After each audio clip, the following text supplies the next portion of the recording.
Are you tired of feeling like there is never enough time? I want you to tune into this episode to learn how to go from overbooked and way too busy to an abundance of time and productivity. If you're new here, I'm Dr. Tiffany Shelton Mariel, neuropsychologist, published author, and founder of Mod Ambition. Maybe I did that backwards. I post every single week on how to plan, manifest, and enjoy your dream life. If you're into that, please tappity tap that subscribe button. Okay, so by the end of today's episode, you're gonna know 4 1-minute habits that save me 20 hours plus a week. And I'll just let you know right now, this is the ultimate guide for time management if you are a busy person. And be sure to stick around to the end because I have a special gift for you that's going to help you smash your goals this quarter. Okay, so I actually have more than 4 habits to share with you, but I've broken them down into 4 categories. So habits you do before work, habits you do while working, habits you do after work, and lifestyle habits. So let's jump right in. Benjamin Franklin said, by failing to prepare, you are preparing to fail, which is why these first set of habits that I want to share with are going to help you save time by preparing even before you start doing any type of productive work. The first few 1-minute habits fall under the umbrella of prioritizing. So taking just 1 minute to prioritize your task before you jump into work is going to save you so much wasted time. You can use things like the Eisenhower matrix to qualify each task you have for yourself to do, and then really analyze if they really need to necessarily be done by you yourself. There's so many times that I look down at my to-do list for the day and I find that there's so many things that I don't necessarily have to do myself. For example, there may be things on my list that I can empower my intern students to learn how to do for themselves, or things around the house that just mommy doesn't have to do that I can enlist my kids, now that they're little toddlers, to clean up their mess, or my husband to help me with, because let's admit it, those toddlers can't do much yet.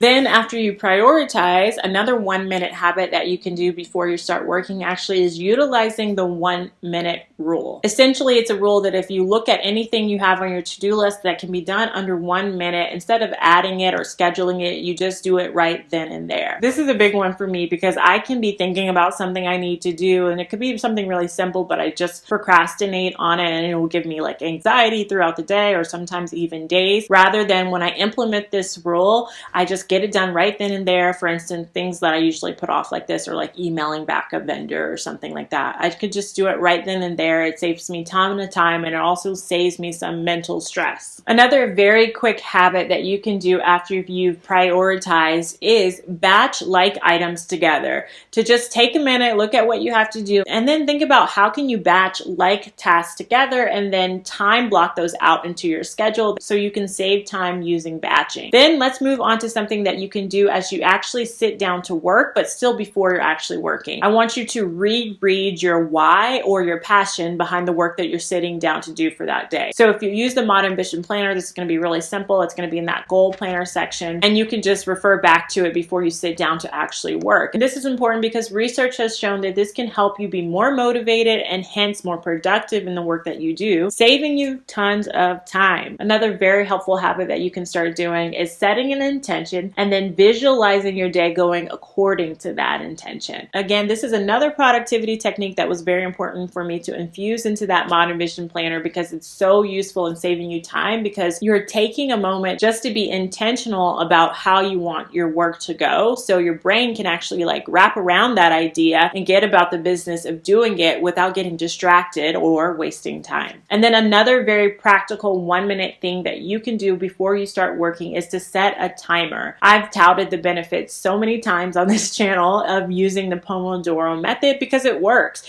It really helps me save so much time by keeping me on task. But I set a timer for 50 minutes and then I set a timer for a 10-minute break. And this has really helps me get into a flow state while I'm working, and that breaks helps your brain get a needed break to actually stay productive throughout the day before you do another chunk of flow state working. Okay, now let's move on to those 1-minute habits that you can do while you're actually working that are going to save you hours of time, girl. First, I want to ask you, just sitting down to work, sometimes you're gearing up to like wrestle a sumo wrestler, but instead of a sumo pro, you're actually wrestling things like resistance and distractions. These quick habits are going to help you work with more ease and in turn manage your time better so that you can save time in the end. The first 1-minute habit under this category is to start that frog, which is an iteration of Eat That Frog by Brian Tracy. And there's 2 quotes from his book that I want to share with you that's going to help illustrate why this is so important in saving you time. The first one is everyone procrastinates. The difference between high performers and low performers is largely determined by what they choose to procrastinate on. And the second quote is, you cannot eat every tadpole or frog in the pond, but you can eat the biggest and ugliest one, and that will be enough, at least for the time being. And the whole concept of the book is to start your day with your hardest task, and simply getting started is going to give you that momentum you need to actually complete the task, which leads me to my next 1-minute habit, which is to use the 5, 4, 3, 2, 1 method by Mel Robbins. She explains, anything that you have to do that you let linger in your brain for more than 5 seconds, your brain kills. It contaminates your motivation and your courage to take action. She says, the moment you feel yourself hesitate to start counting backwards, 5, 4, 3, 2, 1, then you move. This is a technique that actually really capitalizes on the phenomenon that once we get started on a task by nature, our brains are wired to finish it. So many times the hardest part is actually just getting started. One thing that can help you get started eating that frog if you feel yourself having any resistance is to just count backwards, like she said, from 5 to 1, and then commit to taking action though when you get to 1. For me, this has particularly been helpful once I wanted to get back into my morning routine. When I hear my alarm go off, instead of thinking about, am I going to get up right now? Let me think, can I, do I have some time to spare? I just count 5, 4, 3, 2, 1, and I make myself get up on that one. And that was kind of a game changer for me to get back on my morning routine. And I've just kept doing this. I just count backwards from 5 to 1. And when I hit that one, I make my butt get up. And then the other really helpful 1-minute habit that I have for you when you're actually working is going to save you hours of time. And that is to put your phone away while you're working. I know it's simple, but it works. This doesn't actually even take a whole minute. It just takes a couple of seconds to silence your phone. And when I do it, I just make sure that like my daycare and JV, my husband, can still get through. And then you just put your phone out of sight. The common adage of out of sight, out of mind is really, really true. This is going to save you hours of time because you're not going to be distracted with scrolling on things like Instagram and things like TikTok, and you're going to stay focused on what you need to do and get it done. If you're finding this information helpful, please smash that like button and be sure to subscribe. It really, really helps me keep showing up to give you guys the best information on planning, manifesting, and enjoying your dream life. Now, if you're looking to implement a habit that puts your productivity on autopilot, then I want you to listen in to these quick after work habits. The first one is to begin the habit of tracking your time management habits. This is going to help you solidify those behaviors that are saving you the most time. And then in turn, you're going to stay on track with your goals and be more productive. In a study called Making Health Habitual, the Psychology of Habit Formation in the British Journal of General Practice, their evidence supported that tracking habits increases the likelihood of these habits actually being established. This is because habit tracking allows you to visualize your progress, identify any recurrent setbacks. Habit tracking has even been shown to improve our mood. One of the things I love about the Mod Ambition Planner is it's really easy to stay consistent with your habit tracking because it's infused in your weekly planning section. So you have a constant reminder to be able to keep up with any type of healthy and productive habits that you're trying to establish. And then also related kind of to habit tracking, I also wanted to infuse into the daily planning section when you're doing your time blocking, a section for you to be able to go back and time audit. So just taking 1 minute a day to go back and look at everything you planned versus everything that you did, and kind of just thinking about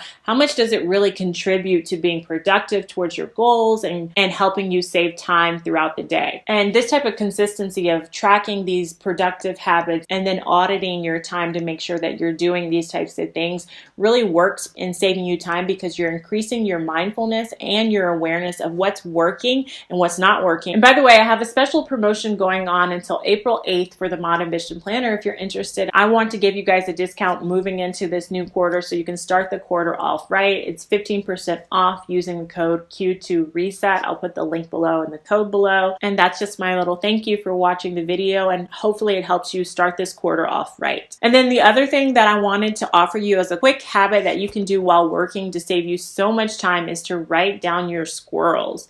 And what I mean by this is to write down anything that distracts you instead of following it. So if you come come up with a good idea that you want to research more, or you think about something that you need to do later. Instead of following it, I want you to write it down on a piece of paper or in your planner, or I have a little desk whiteboard that I use instead of following it. That way you can stay on track, you don't get distracted, and you save yourself tons of time. Another really good idea is you can just email certain distractions to yourself. So if there's an article that you come across while you're working that you really want to read, you can read it later on just by emailing the link to yourself. If you come across an ad, instead of pulling out your wallet and buying things then, you can just email yourself the link. And this can actually save you time, but maybe even save you money if you decide later you don't need that impulse buy. Okay, next up are some odd but effective 1-minute lifestyle habits that are gonna save you a ton of time. The first one is meal planning. This literally takes me 1 minute to do. It's on a white magnet whiteboard on my refrigerator, and it takes me only a minute because we're usually just keeping the same thing from the previous week.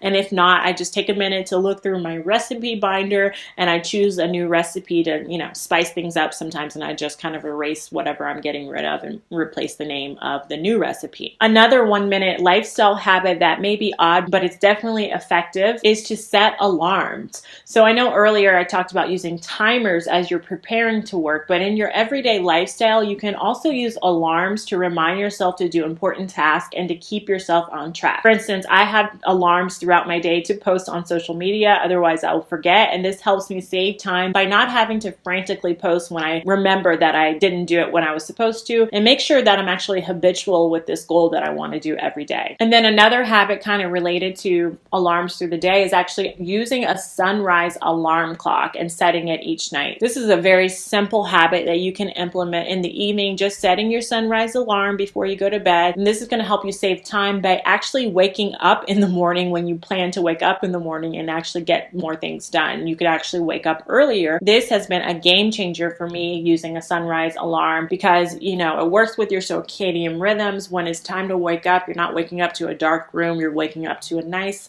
sun-filled morning sunrise. So if you could use extra time in the morning, please, if you haven't tried it already, try using a sunrise alarm. Another lifestyle habit that can help you save time is to pause before saying yes and say no more often. How many times have you added things to your schedule just because the people pleaser in you has automatically said yes? If you can get into the habit of pausing before you say yes and saying no more often, it's going to help you save so much time by not adding things to your calendar that aren't a priority. And as a thank you to folks that have stuck around to this video until the end, as I mentioned at the beginning of this video, I do have a special gift for you guys, completely free, which is a 12-week year cheat sheet to help you reset for this new quarter. And you can download it at the description below if you want to get a refresh on how to use the 12-week year as well as a template. If you like this episode, please subscribe or follow me on the podcast. I've teed up a video I did on how to actually stick to your schedule for you to watch next. Cheers to planning, manifesting, and enjoying your dream life. And until next time, namaste.